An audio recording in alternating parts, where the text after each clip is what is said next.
Hello, everyone. Welcome to our first Thursday of the month where we talk about DNA. So we're excited to have for our speaker tonight, Stephen Frank. He's an attorney, a professional genetic genealogist specializing in birth family searches and cold case research for law enforcement. He has successfully reunited over 150 adoptees with their birth parents using DNA testing. So tonight he's going to be talking about examining DNA for unknown parentage. And so this should be really exciting. So I'm going to let Steve take it away, and I'm going to go away here. All right. Thank you, Sarah. Good evening, everyone. My name is Stephen Frank. I'm an attorney and genealogist. I'm with the Central Indiana DNA Interest Group. And I am going to talk to you a bit about the methodologies that I use to determine the parentage of persons of unknown parentage, adoptees, or this could be somebody who has an NPE, a non-paternity event, somewhere in their family history. I've used this method to solve hundreds of cases, probably at least 150 adoptees and dozens more, so hundreds of cases for people that are adoptees and have these NPEs in their family history. And this was originally a presentation that I gave as a 4-hour seminar workshop.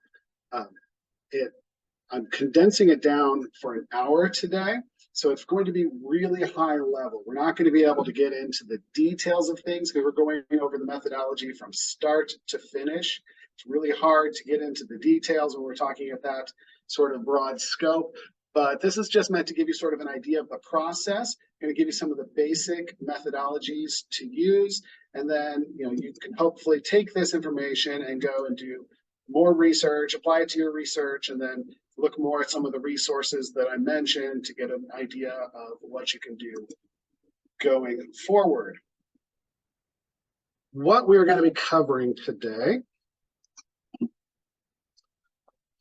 as I said, are strategies for identifying unknown family lines. That means any line you have, if you have, for example, a grandfather whose parents were unknown, or if you're an adoptee and you don't know either side of your family, this is equally applicable to that. There are a lot of different methods. They're all kind of the same concept, but they use different tools, different resources, starting different places. I'm going to be teaching you what I consider the most basic method, the easiest one for beginners to grasp, which is the Leeds method, developed by Dana Leeds, a British genealogist. And we're going to go over kind of how to establish that using matches from any of the DNA websites, how to put them into a spreadsheet and create this Leeds method spreadsheet that you can use to identify different family lines. We're then going to take that information and we're going to combine it with one of the main pieces of information we get in our DNA results, which are the distance relationship estimates, the centimorgans and the relationship estimates that you get with your DNA matches. And we're going to use the estimates that we get of how closely you're related to someone and the information we got on different family lines to figure out different groups for our families, use that to isolate an unknown line and focus in on it, and then figure out what possible relationships you or the test taker, I'm just going to be saying you as if you are the test taker, but of course you could apply this to anyone's DNA. We're going to use that to estimate how you are then related to those DNA matches. We're going to take all that information and we're going to start combining it into possible family trees and use a program called What Are the Odds, or WADO, that's at DNApainter.com, to create some estimates for how we might be related to people. And I'm going to show you a practical application of this in a case study based on the very first DNA case that I ever did, the very first genealogy case I did using DNA, which was actually my wife's family, her grandmother, whose father was a mystery. All right.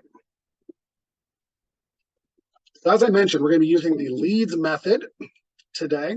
What is the Leeds method? Well, it is a method, as I said, developed by Dana Leeds, and it is effectively taking all of your matches, putting them into a spreadsheet, and organizing them in columns based upon who else they match. That helps you create family lines, people that are on your paternal line, your maternal line, your paternal grandfather's line, your paternal grandmother's line, your maternal grandfather's line, your maternal grandmother's line, and so on and so forth going back. You can obviously subdivide it more than that. It's an easy way to help visualize how these people might be related, where they are going to match you on these different lines. And it's quite simple to do because it's just literally taking the names and the info from your favorite DNA website and plugging it into a spreadsheet. We're also going to be showing how to do this just within Ancestry DNA. You can do a quick and dirty version of this using the tools on Ancestry, particularly, I don't think I have a name, but I call them the Ancestry dots, which is the groups that you can set up in Ancestry and set up color-coded groups to label your different ancestors or groups. You can really use them in any way you want. You've probably already noticed, if you've been on Ancestry in the last year, they've added maternal and paternal lineages. This really helps speed up this process if you have an Ancestry DNA kit, because right there you can start with that information and you've already got your matches, or at least a sizable chunk of them, split into maternal and paternal, or parent one and parent two, as it says, but usually you can help figure it out from that. It gets you started knowing which matches are on which side of your family, and then you can use this method to categorize people using those dots and subdivide them even further to isolate your unknown lines. And then finally, we're going to be using What Are the Odds, a tool at DNApainter.com. This is a fantastic tool. It's a little daunting at first to use. It can be a little hard to understand, take some practice to really get good at using it, because it can be a little bit technical with how it gives you these probability estimates that are different from what you see on Ancestry with probability estimates of relationships. It will give you probability of where you fit in a tree, and it can be a little hard to interpret if you're not used to it at first, but I'll show you from a practical example of it. All right, so the Leeds method. As I mentioned, this is organizing everything in a spreadsheet to identify the family lines. You're going to start your spreadsheet with these by trying to subdivide into maternal and paternal groups, and then identify subgroups within those. And if you're able to name those, you can name them via the ancestor if it's a match that, if it's matches that are from a known ancestor, and if it's from an unknown one, you can start creating unknown match groups for each of these groups as they are entered into your spreadsheet. How do we do this? Well, let me show you an example here. All right, so the Leeds method, we start first by creating in a spreadsheet a list of your matches. So I've just put person 1 through 15 here, but if I was using actual person's names, what I like to do is put their name, and I also put their centimorgans in there. And so I know like where they fit in my list of matches. I'm just going to list them all in this column. Once I've done that, I'm going to go to my first match. My first match, I'm going to assign them a color. They're my first group. I've put these in my spreadsheet in the order that I share DNA with them. So my biggest match is at the top, my smallest match is at the bottom. There's no clear rule on how far down to go. Obviously, you probably don't need to put in 5,000 matches into a Leeds spreadsheet. That's really not going to help you. Rule of thumb is probably go down to, depending on how good your matches are, you may at the most need to go down to about 100 centimorgans or so. Beyond that, you can start to get things that are a little more ambiguous. So that's a good place to work with when you're trying to build one of these spreadsheets, just doing the closer matches that you have.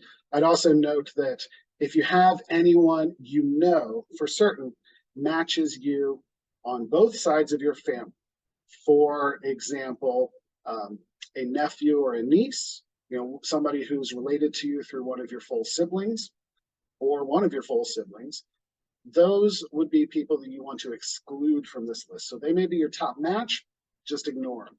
They're not going to be helpful for this because they're going to match all of the branches of your family. They would match every single one of these columns, so we don't want to use them because they're just going to mess up our results and not be helpful at all. So once we've created our first person and our first group on there, we're going to go to that person. We're going to look at who they match. So in Ancestry, you'd go to their Shared Matches tab for that specific match. And you're going to look at who they match.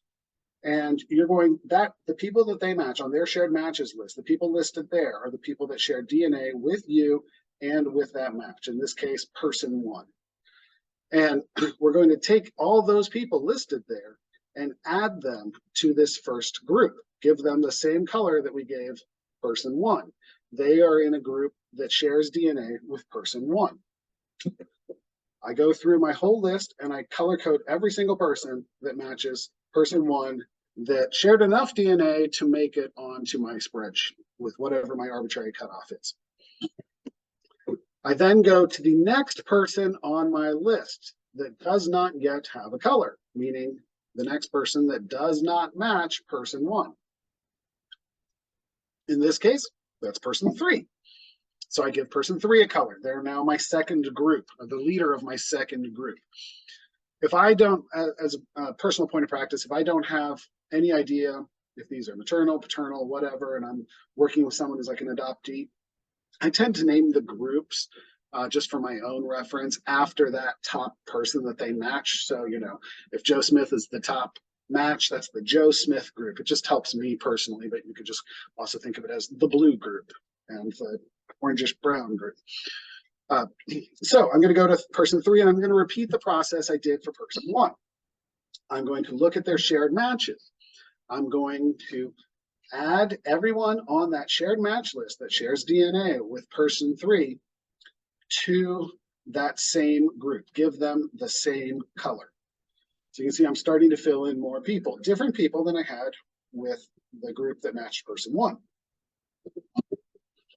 I'm going to keep repeating this process. I go to person 4, who was my next one who didn't have anything, and I color code all their matches. And then after that, I've actually taken care of everybody all the way down to person 14 and 15. So, doing that, I've got all these people into groups, and I have at least one color assigned to everyone. That's key. You should have at least one color assigned to everyone. At least. It could be more. Why is that? That's because you could have people that match you through different lines, right? They could be some that are closer. They match you through your paternal grandfather, for example, and they would match people that only match you through your paternal great grandfather, but also people that only match you through your paternal great grandmother. So they would have people that are distinct groups within themselves, but that they match in a larger group as well. But you should have, when you do this, at least 4 groups. Why 4 groups? Because you should have, if you're doing this for your whole family, one for each of your 4 grandparents. You want to make sure that those top 4 groups, again, there can be more subgroups within there, but there should be 4 groups that do not overlap, because if you think about it, in most cases, you're not going to have overlap between your grandmother and your grandfather. They're going to be different relatives. Obviously, there are some people that are from small villages that have lots of endogamy, and they are going to have people that are interrelated in different ways. This method isn't going to work as well for them. Dana Leeds does talk about that on her website, and so I've got that on my last slide you can take a look at. I would suggest going to look there. If you've got that sort of case, I'm sorry, it's more complex for you, but it's still helpful to know sort of these basics here. But if you have those four non-overlapping group, that's going to be your 4 pairs. Now here's talking about great grandparents. That would be if you're looking for like just your paternal line or your line there for your one side of your family, like just for one side. If you have more than 4, as I mentioned, that includes subgroups within those. It could be from people that match only one great grandparent, and you have people that match at the grandparent level. If you have less than 4, it might mean that one of your lines doesn't have good representation in your testing. This would be the case for me personally. If I was to do this for mine, I do not have anyone on my paternal grandfather's line that meets my criteria I gave earlier of 100 Centimorgans or closer, excluding people that share my whole family. So I don't have anyone on that side that's just on that line. It's just too small a family, and there's not good representation in the DNA matches. As I mentioned, you could do the same method at just Ancestry, not using a spreadsheet, using the color coding group dots on Ancestry that you can find if you go to the right-hand side of your match list. After each match, you can add them to a group as an option. You can then filter by groups to only show people that are within certain groups. So I will go through and pick a match. I will click on their profile, bring it up, and then I will click on the shared matches tab that comes up in the middle of their profile. That lists all the people that they match. I color code the person, and I color code every single one of their matches within that group. I'll name it, if I know the ancestor, after that ancestor, or family surname. If I don't, I'll name it usually after the top person, that top match. And you can create them within just Ancestry that way quite quickly, and it really speeds up and focuses your searching, because there's no reason if, for example, you just want to know your grandmother's father, you can exclude 3/4 of, well, more than that, 3/4 of your tree, because you don't need to know about your other side at all, or her mother's side. You can exclude all of those and just focus on that one line. So by identifying all the lines of your family, you can eliminate a significant amount of the matches in the pool of DNA matches that you have to bother looking at. That's really helpful if you think about it, because you probably, almost everyone has thousands of matches on Ancestry, and it can be quite daunting to look through all of those. So by having this narrow down the pool that you have to look in, it really speeds up your research when you're wanting to look at just one particular line. So I recommend, even if you don't have an unknown line in your family and this isn't really applicable to you, you still do this part for yourself, because if you ever want to do research on one particular line, even if it isn't an unknown line, this is a really helpful way to help you focus your research using DNA. All right, so here's again an example. You can see on the right hand side the color codes. We've got some yellow and red dots. We also have stars. None of these have any intrinsic meaning to them. They don't mean anything except the meaning you give them. In this case, I have used the color codes of orange and red to represent 2 different lines. So group 1 is everybody who matches that top person, close family. It looks like that's an L something. And then group 2 matches J. I've also starred some matches. I tend to use stars here. They're kind of arbitrary, but I personally use stars to indicate when I know what the match is, when I know the connection. If I know the common ancestor, you can see the ones with the common ancestor hint. Those are the ones I would star. And I also use the stars for those that don't have a common ancestor because they don't have a tree, but I happen to know their connection to. That's a helpful way for me to quickly see, yep, this is one I already know. I've already researched and I've already concluded how they're connected. I've added 2 groups here, and at the top, you'll see you can filter by various different things. One of those options is filter by group. So if I bring down that drop-down menu for filtering by group, I can select just group 1, and when I do that, it takes out all the red matches, just has the people in the yellow group. This is sort of the same as going to the first person's shared match tab, but it's a faster way because here I can quickly search just within that. Once I have that selected, I can do the search here, and I'm only searching within that group. I'm only going to get results within that group when I do my search right now. So again, even if you don't have an unknown person, this can be a great technique for doing further research into your genealogy, because if you just want to find Smiths on one line, this is a great way to narrow down the number of Smiths you're going to get. All right, as I mentioned, the Leeds method is a great way to organize your matches in order to identify lines, and in particular identify unknown lines, unknown parent or grandparent lines that you want to do further research on, and to identify the DNA matches within those groups. Using this method, either by isolating them on the spreadsheet or on Ancestry, you can identify individual groups that you want to search within, and then you can focus your search within that group to identify common surnames or locations that might give you a clue as to what name you get from that group. Once you've done this, you want to start building trees for each group in order to identify common ancestors. Look at all the trees that those people have posted within whichever group you want to focus on that you've identified as an unknown line. Start researching their trees back. Most people don't have very complete trees, but if they have a few people in their tree, hopefully you can find some clues to push it back further. A lot of times Ancestry will give you hints to go back further, or you can start looking for obituaries and things to help push that back further, go into the census to go further back until you find the connection to your other matches within that particular group.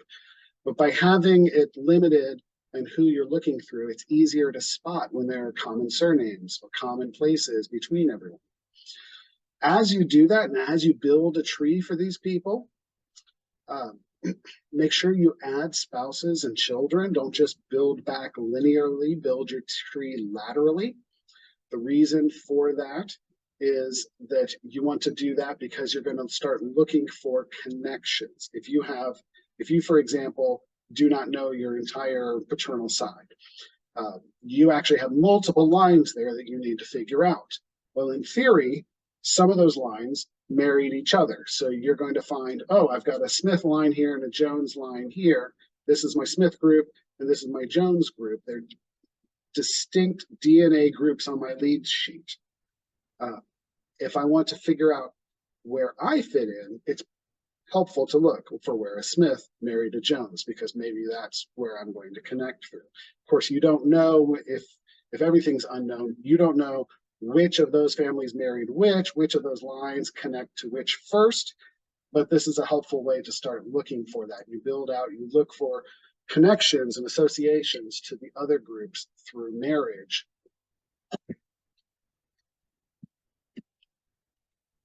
All right, once you've done that, that's one way to find things, but it's hard to figure out exactly where you fit in to a tree of a family that is not you don't know them, but you're genetically related to them. It's hard to figure out exactly where you might fit in based on just their trees alone.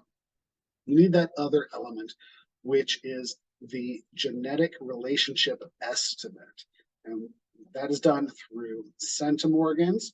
I'm sure everyone has seen this, even if you don't use it extensively. It's how your DNA relationship is measured to your DNA matches.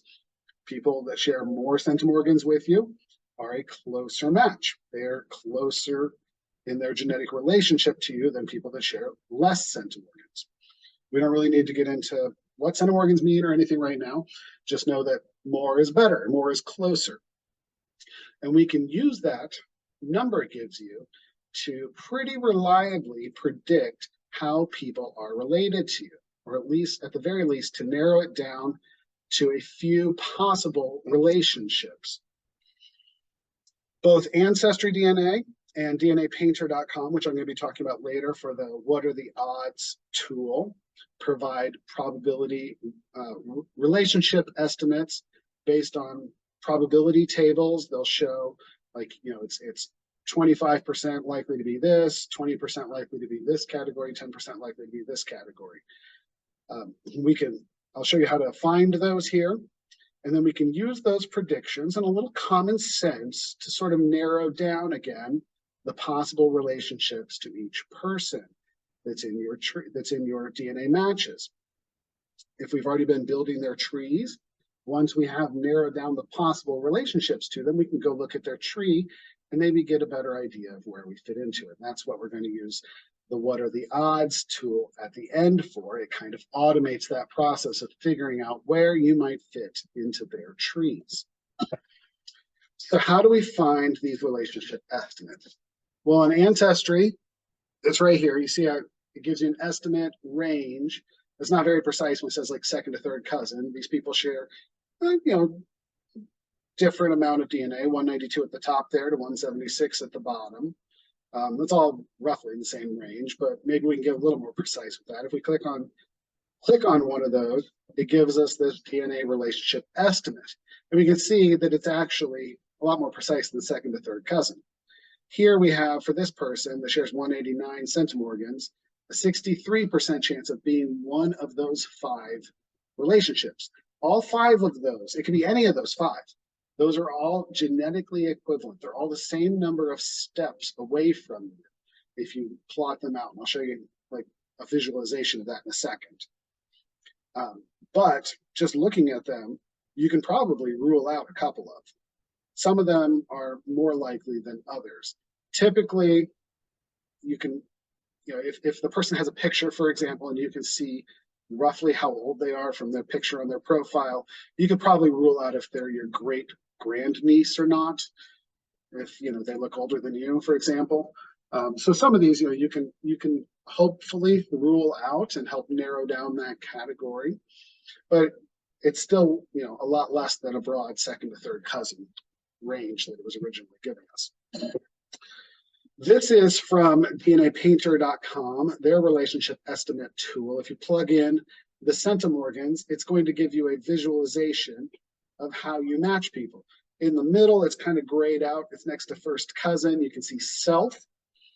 And each of these is roughly the same distance in order to get to that person. You have to go up the same number of steps depending on which category they're in here. They're color-coded by category.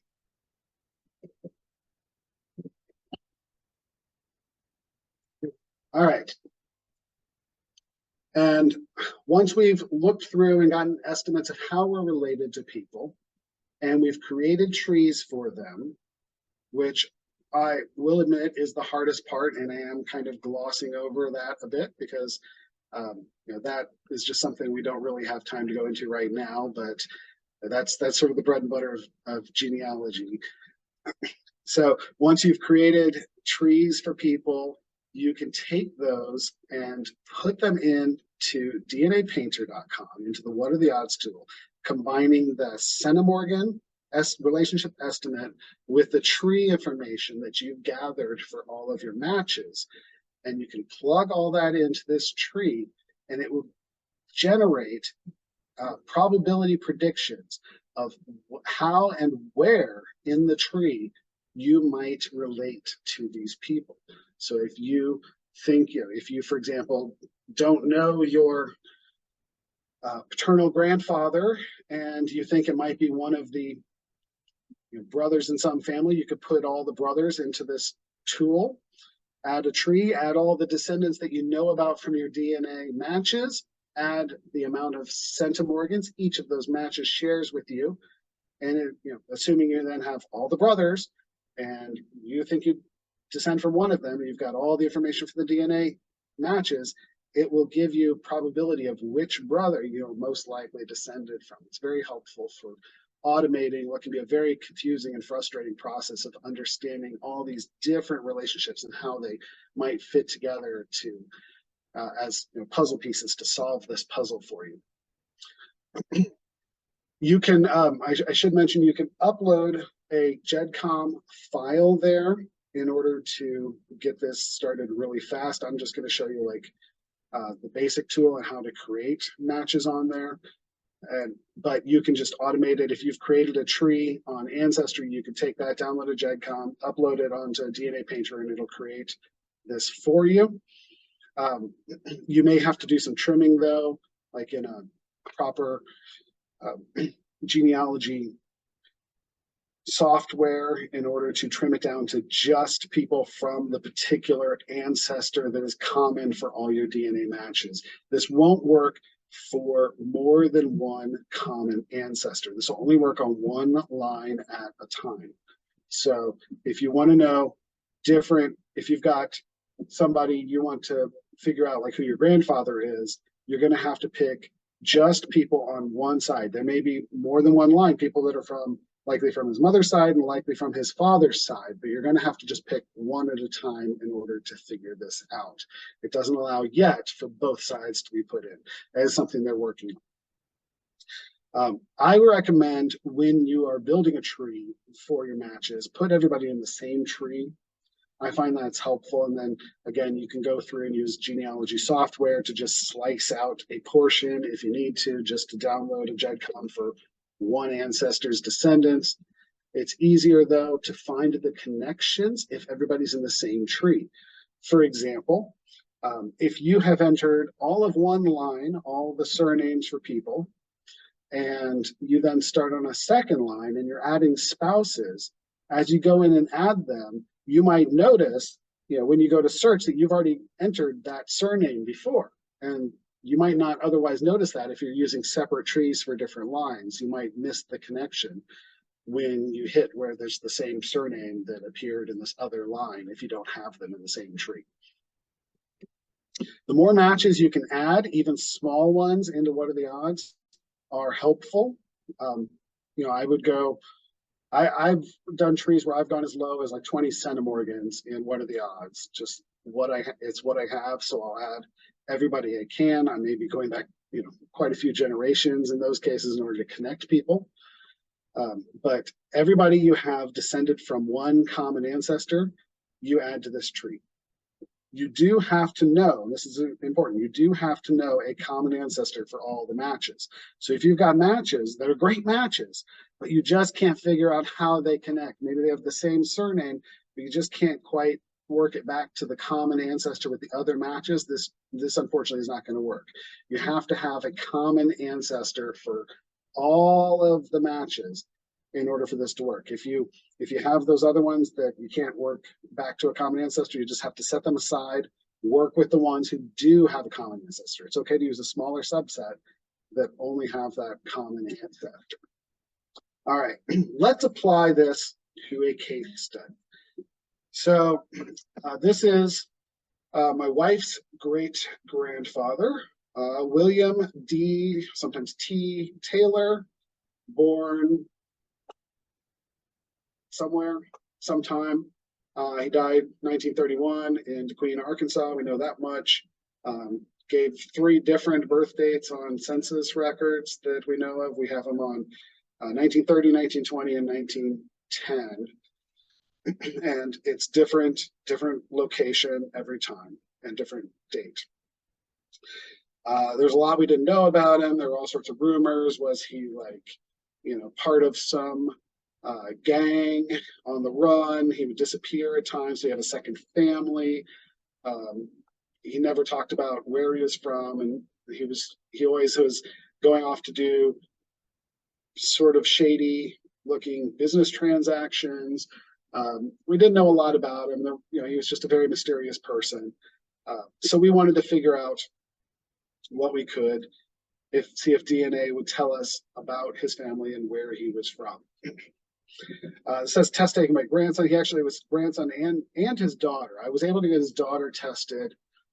She passed away in 2008, but she did do a mitochondrial DNA test at Family Tree DNA before she passed. That's all that was available at the time. We didn't have ancestry DNA at the time. And I was later able to get them to do the Family Finder test on her frozen sample that they had after she passed away, after they invented that test. So we were able to use hers, and we're going to see kind of results from both of them here as part of this. All right, again, information we have on him. To start, you want to gather everything you know in order to start your genealogy research. We know he married in 1903 in Oklahoma. His wife was from Kentucky. They had moved out there. Didn't work out, and the rest of the family moved back, but she got married in a shotgun wedding and had a child 3 months later. So she was 15, he was 50-ish. Again, we don't know. They went on to have 12 children. Everything before the marriage, though, is complete unknown to us. So what we're trying to find out about him: what was his age, place of birth, who were his parents, why did he move to Oklahoma? Did he have some sordid criminal past? Was he in the Civil War? He was possibly, he had dropped hints that maybe he had served in the Civil War, depending on how old he felt like being at the time. Sometimes he pretended to be young, sometimes old. Did he have a second family out there that he was visiting? Or was he just going on benders, drinking? So, a methodology for this: again, I tested the daughter at Family Tree DNA, tested ancestry with the grandson, my father-in-law. I used the Leeds method to identify, it wasn't called Leeds method at the time, but I used the same method she published to identify the matches that were just on his and her Taylor line. So not her mother's Westerfield line, and not my father-in-law's paternal side, but just that Taylor line, which again, I don't know if it's Taylor or not. That's just the name he used, but you know, that's where we're starting it, to figure out what matches were on just that one by eliminating the ones we knew. So by using the Leeds method, I can create those other families, and I can create lines for each branch, each family line, each grandparent, and eliminate the ones I'm not interested in for this particular problem. I used filters to figure that out. Plugging in all of my father-in-law's matches, this is what we have. I have 4 groups here. From his top, this is 25 matches, looks like, or 24 matches. And we can see, 4 distinct groups here. I know from my research, it doesn't show up here on this simple spreadsheet, but I know from my research, just, looking at their ancestry trees, that several of these groups are known family on his paternal side. I know the group 1 is his paternal grandmother's paternal grandmother's side. So his mother's mother, that was the 15-year-old who married this mystery guy. That the Westerfield family. That family there had lots of matches, big Kentucky family. So that I can eliminate. For the other ones, it turns out that it was group 2 here that was the one that I'm interested in. That is my father-in-law's paternal grandfather side, that mystery Taylor line. So I'm just going to focus on that going forward. So I take all those people, I'm going to look into them further and start researching them. So I went through and I researched all of them and tried to figure out who is their common ancestor. Well, I ended up not getting one common ancestor for them exactly when I started looking through his results.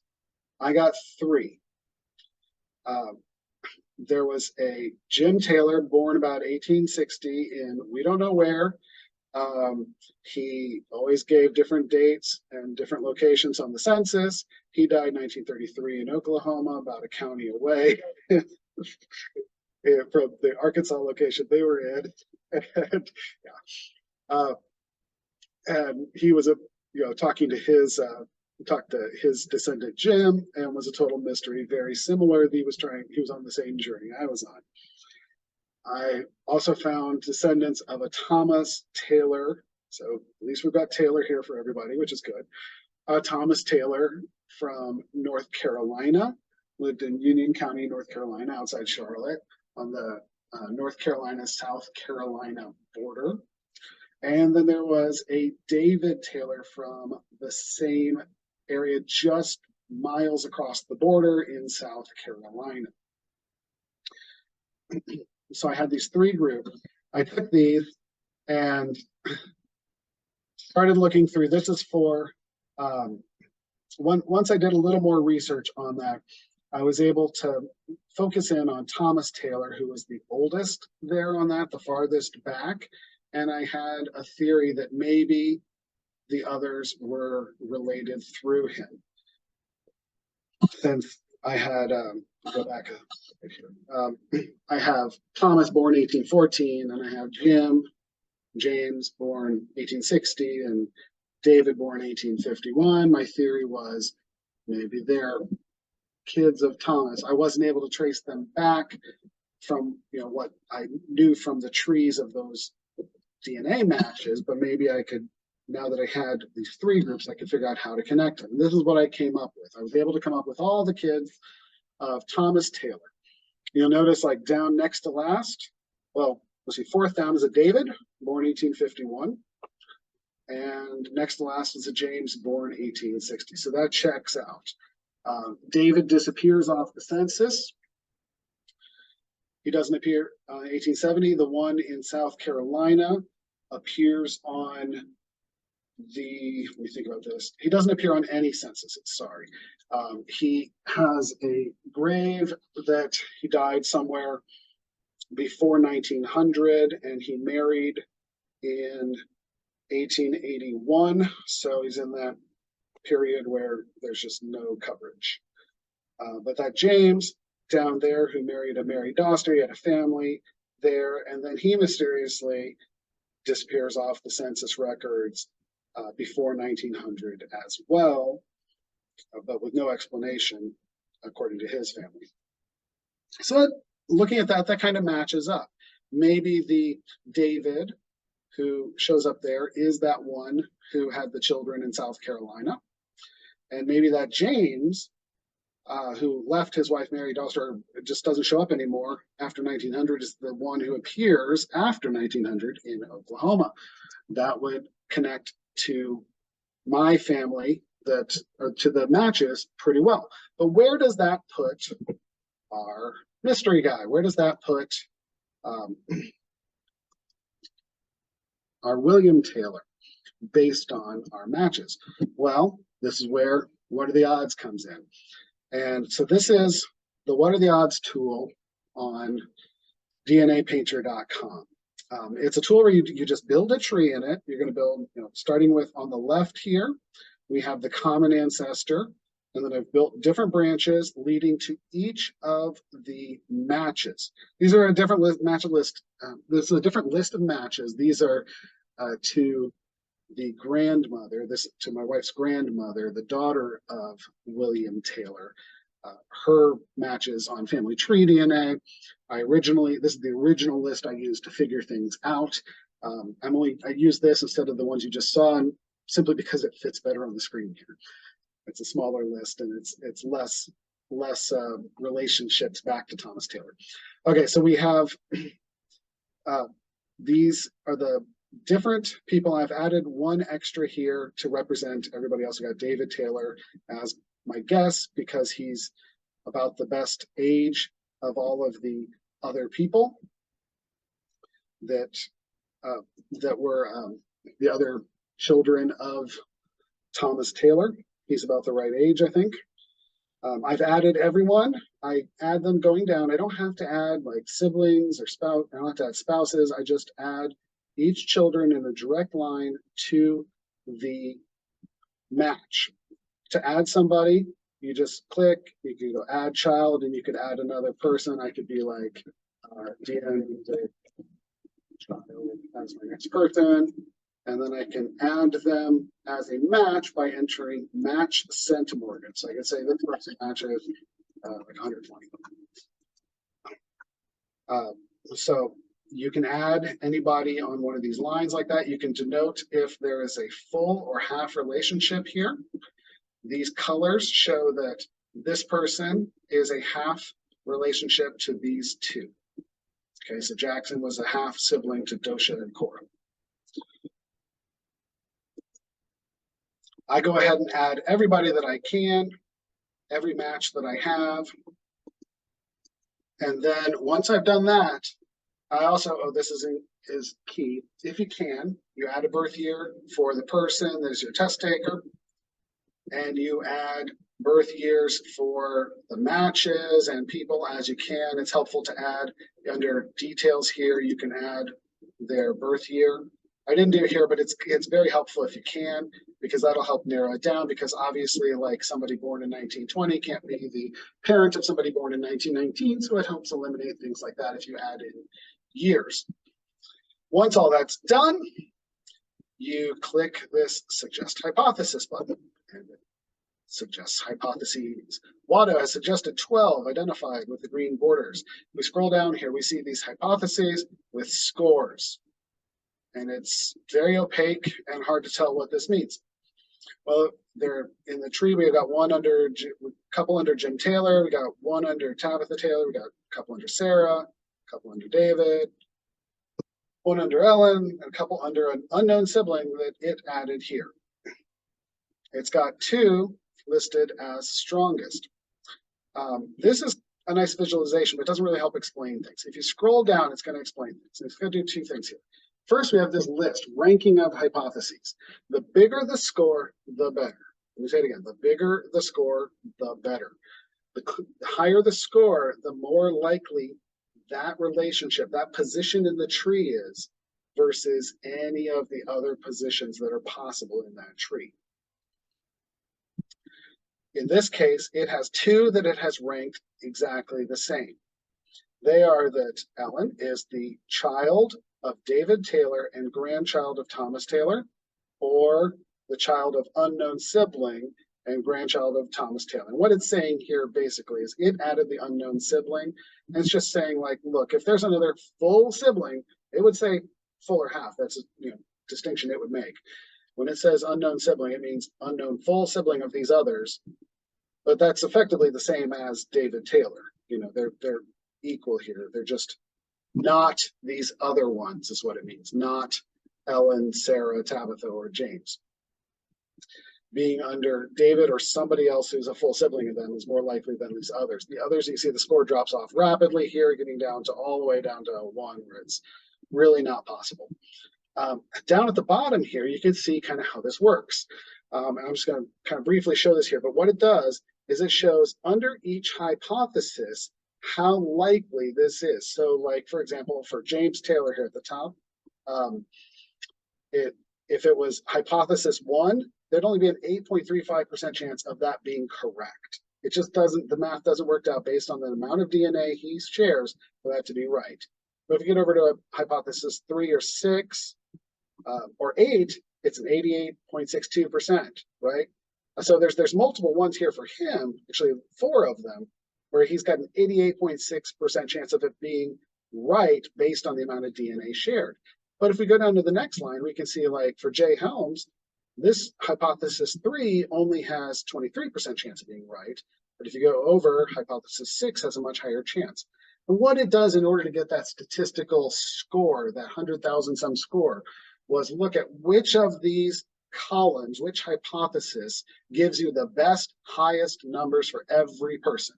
The hypothesis where the most people have the highest likely percentage of it matching the predicted relationship, matching the amount of DNA shared, that's most likely to be your correct spot to put your person. So it does the math for you automatically and end up with the scores where here it's, it's coming up with either hypothesis 8 or 11, which was either under David or under an unknown person. Again, I had identified like these as the main people. When I looked through Watto, I came to the conclusion that since I didn't believe there was another unknown child of that family, there was by the way, a Samuel. I was able to eliminate him, that he died young. that I came to the conclusion that William D. Taylor was David Taylor, the son of Thomas and Jemiah Taylor of Union County, North Carolina. The same man who had a family across the border in South Carolina, has a gravestone there. But after coming up with this hypothesis, I talked to one of the descendants of David through that South Carolina family, and she ended up going to the cemetery there and getting the records. And it was very clearly written on the record of the purchase of it that no one was interred there. That the wife had purchased the gravestone, but that no interment took place. She just bought the gravestone, I assume, for propriety's sake. But he had abandoned his first family and moved to Arkansas, to Oklahoma, and then to Arkansas. Why? I don't know. We never found that out, but we at least got some answers as to where he came from and who his family was. He was, in fact, a Taylor. So I also conclude based on this that those relationship predictions are pretty accurate, at least down to about the third cousin level. Based on those, plugging them into Watto, you can come up with good estimates of where people fit into your tree. All right, last I wanted to point out a couple of extra resources. So I would recommend, again, this was the Leeds method I showed you, going to look at Dana Leeds' website. She has written many, many articles about the Leeds method and different permutations of it. Take a look at that. There are other tools that help automate that as well. But I really think it's one of those things that you have to do in order to understand. So I recommend everyone start by trying that method. Even if you just try it on Ancestry and you don't make a spreadsheet, that's totally fine. But go read her website to learn more. DNApainter.com is not just those two tools I showed you. It's like a million tools that they have over there. Fantastic website. And they're always adding new tools. The one I actually use the most is the actual DNA Painter part that I didn't show here, where you can go and paint the chromosomes based on your matches. When I'm working on an unknown case, particularly like a case for law enforcement, I'll keep track of it on DNA Painter using those painting of the chromosomes, because it makes it easy for me to see not only the groups, but if I get a new match, I can instantly see who else they share DNA with, who else they overlap with, that might show connections and create larger groups, especially when I'm working from different websites where, matches on different websites, I can put them all into that one site on DNA Painter. I find that very helpful in order to visualize and keep track of who I've tested and what groups I've discovered there. And I can discover new groups by looking visually on that chromosome painting map.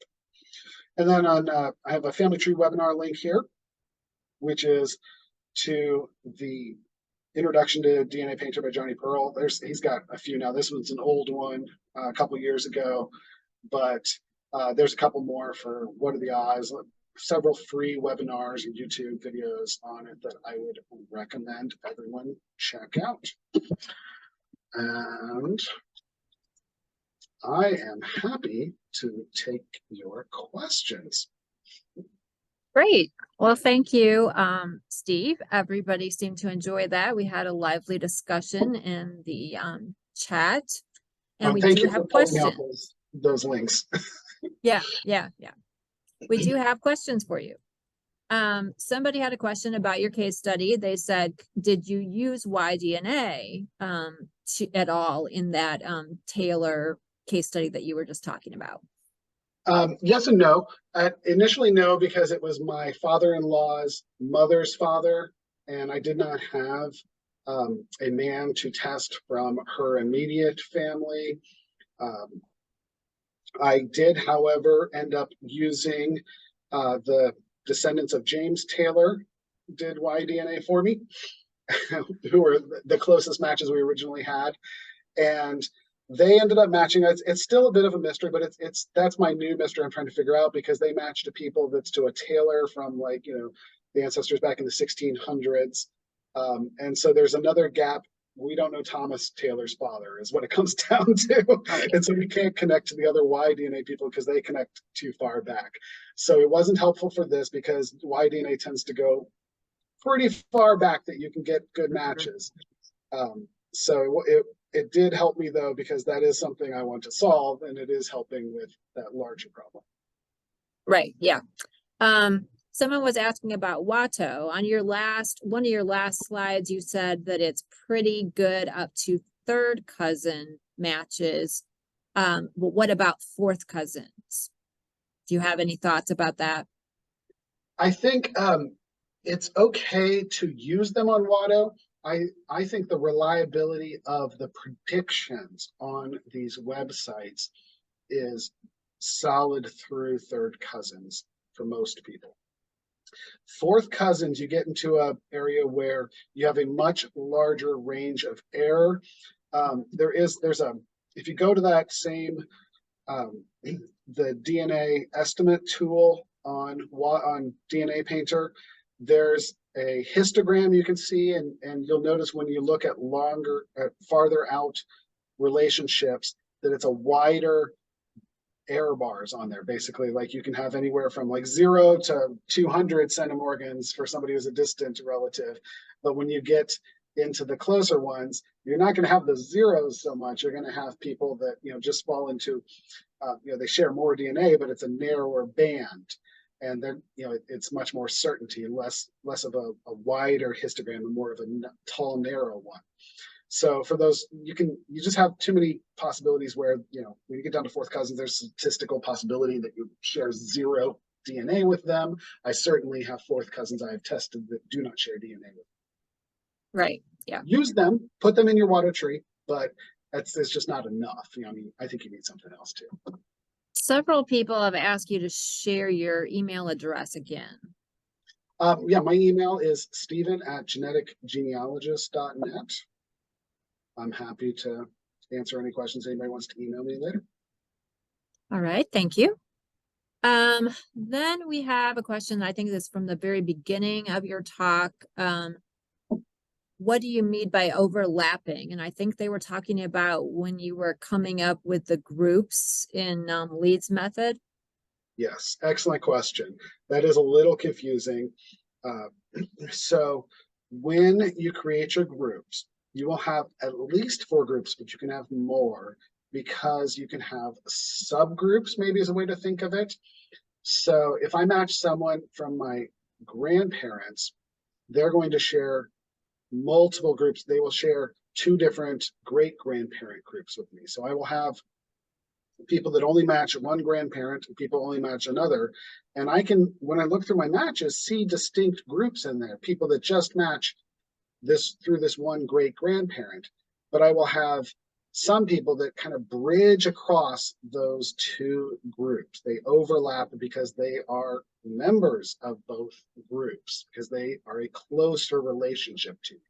So it's just something you have to keep in mind, that, your top matches in particular are going to match sometimes more than one group because they're closer, and you're going to, as you work through your more distant 100 centimorgan matches, they're not going to always match as much. And so you might be being able to see as you do it, little subgroups within there. Yeah. Also about the Leeds method, can it be used when you have endogamy? And this person does not mention what kind of endogamy they have.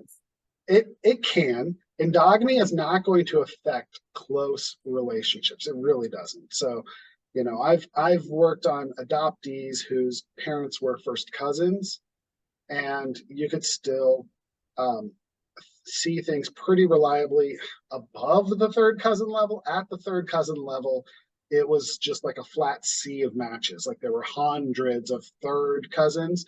So their floor is a little higher is the problem. But when you're like at a first cousin once removed level or something, it's still generally going to be pretty accurate. And that was an extreme case. So in general, it's not going to affect those higher matches, but at some point you're just going to get a floor where all your matches just you share DNA with thousands of people that can be really distant or really close, and you can't tell. And that's the problem with endogamy, where it just makes it hard to work with those distant matches, really. Yeah, then you have to start building trees to figure it out. Yeah. Okay, now we have somebody that has an example. She said she's trying to figure out who her mother's biological father was. So this is Donna. She says she does not know her mother's biological father. She said her mother is alive but refuses to test. Who should she test instead? Well, herself, obviously, to start. So if her mother had any siblings who are known to share their biological father, I'm going to presume no. But if that magically does exist, that would be a great person to test, because that's obviously going to help. But obviously, if it's unknown, it's unlikely she has any full siblings that share that biological father. You can still test other siblings just to help with elimination, though. If she has half siblings who share the grandmother there, go ahead and test them, because you can use them to eliminate half of your Donna's matches. Those people will only share the grandmother's side, not your grandfather's side. Right. After that, if she has any full siblings, test your full siblings. They will match different people than you, even though you're the same, got the same DNA from your mom. They got slightly different mix, and so they will match people slightly differently. So it gives you a better estimate, and they might even match people you don't match at all when you get out to like the third cousin and farther level.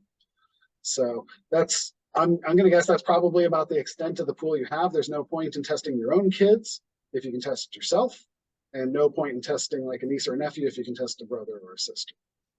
Exactly. Okay, now this is someone who I know what she's talking about. She's identified a birth father who would have been an illegitimate type situation where he was married and had another wife and family. She's asking, what is the protocol of adding this person to her tree, even though he has some living descendants from the legitimate wife? The guy is dead, so the potential biological father is dead, but there are living descendants from his legitimate family. Should she add him to her tree? What is the protocol there?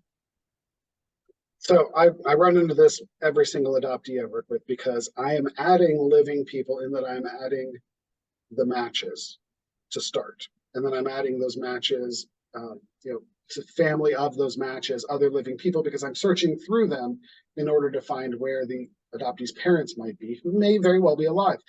So I have to do that. I set those trees as private. If I'm adding other living people, they do not know of this relationship, and maybe I'm not comfortable telling them, like with an adoptee, where I don't want to just go out and start shooting emails to all of them immediately, because that would probably not be appropriate. I'm going to set that to private and unsearchable. Two different things on Ancestry. Set it private and unsearchable.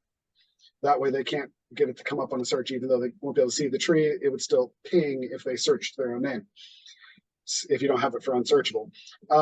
If it's known and if it's known and it's been disclosed, I might add only like the narrow part, like to a public tree, like just the narrow line, for example, of what's known. But I'm not going to go further out into living people and add all my cousins on that sort of line like that might cause issues for some people. So I've had people contact me on my trees and tell me, please remove me from your tree. And I just do that if I get contacted. Yeah. Okay. Here's a question about Leeds. When you've tested at all the companies, can you do a master spreadsheet that incorporates your matches from Ancestry, 23andMe, MyHeritage, all in one Leeds spreadsheet? And how would you do that? Keeping it like keeping it clear. Yeah, with some caveats, because that, obviously you can just take them all and put them in the spreadsheet, but the real trick is, how do you get them into groups when you got people that are on one website and not on another? That's the tricky part. You want to be able to put them in groups, or the Leeds method isn't effective if you can't get those people matched up with each other as being shared matches. And one of the ways to do that is to look at where they match. You have to kind of dig deep under the hood, look at the chromosomes where they match. That's where that DNA Painter part of DNA Painter comes in handy. That's why I use that, because I can literally paste the data from like MyHeritage or Family Tree DNA, any of them that actually give you the under the hood data on where you match people, which chromosomes, and I can put that into Family Tree. I can put that in DNA Painter and form groups that cross across these different companies, because I can see both these people match at this particular chromosome. And I can use that then to plug into a particular group on my Leeds spreadsheet. That's not going to work so well with Ancestry, because Ancestry doesn't give you that under the hood information on which chromosomes and which sites on the chromosomes you match people on. However, you can always look for sort of a bridge.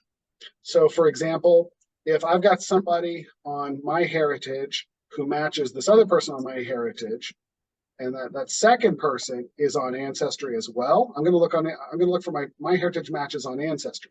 If I can find somebody who's on both, I can use them to link people that are only on Ancestry with people that are only on MyHeritage, because I've got this one person who's on both sites, and I can say, if A is on Ancestry and M is on MyHeritage, and this B is on both, and if A and M both match B, I've got a group.